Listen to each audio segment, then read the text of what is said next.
In the last video, we explored the ways we identify waste.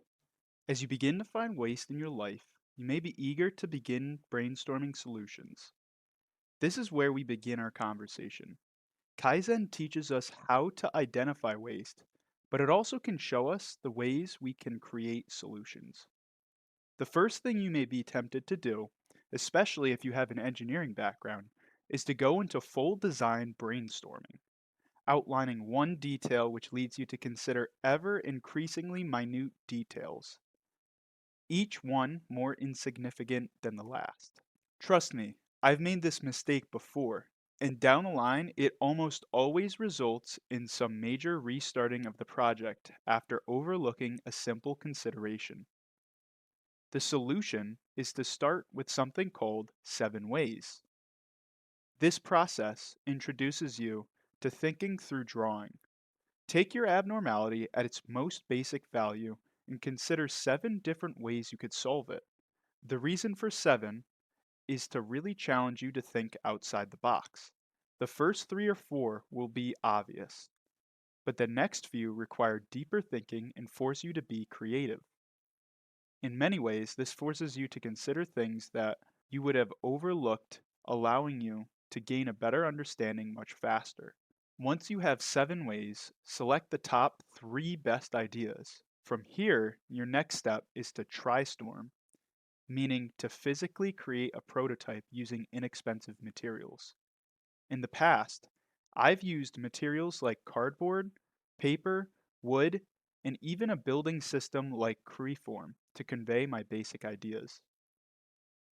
The point is to make your prototype to scale, to test the ergonomics and see what your full scale item would feel like. More importantly, it's to gain a better understanding much quicker than if you just started building the final model.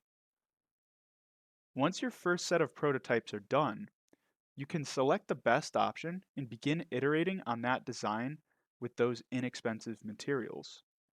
The point here is to maximize your learning by minimizing your spending. This is where more elaborate designs may be created using 3D printing or other quick fabrication techniques. Once the refined mockup is done, you're ready to take your design to the typical design stage.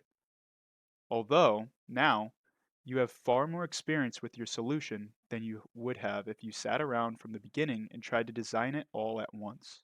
As you work through your design, you will find it easy to start with less expensive materials like 3D printed items and work your way up from there.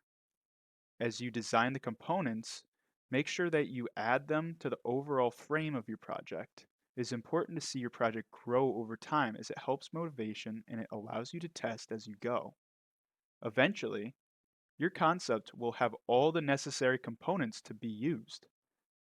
It is at this point that it is ready to release into the wild. Test it in its intended work setting and see how it affects the abnormality at hand. If it helps, then you are on the right path and can continue. If it underperforms, then you will learn now instead of further down the road. The point is to make mistakes sooner in your design process rather than later. Soon, your solution will be flushed out and ready to serve its purpose, and you will have used the philosophy of Kaizen to get there. Aside from using the 7 ways process, there are a few key considerations to make when designing your solution. The first one is one touch. This one is hard to do, but when accomplished, it makes solutions feel seamless. The objective is to make your solution able to complete its task in one touch. Whether it's a push of a button or simply a lever pull, it must be done in one touch if you want your solution to truly be effective and efficient. The next is a term known as Chaku, which stands for quick load unload. Chaku is where loading an item triggers the task, and then when the task is complete, the item gets returned to the operator. Once again, this is challenging, but it gives us something to aim for that we can continually improve on and strive for. Poka-Yoke is the next one. This translates to idiot proof. The idea with this is to think of a way to eliminate the chances of the abnormality happening altogether. Take a road that passes over train tracks, for example. If we simply build a stop sign, then there's a chance that someone could drive right through and get hit by a train. Even if we build the flashing lights in the arm that swings down, there's still a chance of malfunction and the driver could still theoretically get crushed by a runaway train. But if we build a bridge over those train tracks, then there's no way that a running train could ever hit a car because their paths would always be separate. This is the type of thinking that you want to do when you create Poka-Yoke. The next thing is mobility. For bigger solutions, it helps to have the option to move at a moment's notice. For this reason, when making big solutions, ensure that they have wheels or at least the ability to be moved built into their design so that they can be moved at a moment's notice.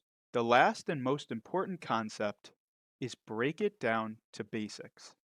Take inspiration from nature and apply first principles thinking. Question, what are the actual limits? Forget what has been tried and think, what is possible?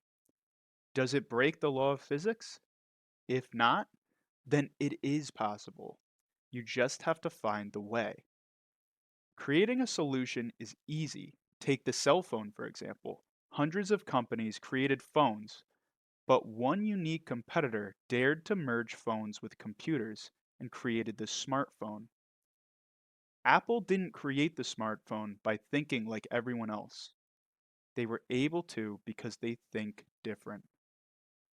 For more videos like this, make sure to like, comment, and subscribe. Thank you so much for watching and have a great day.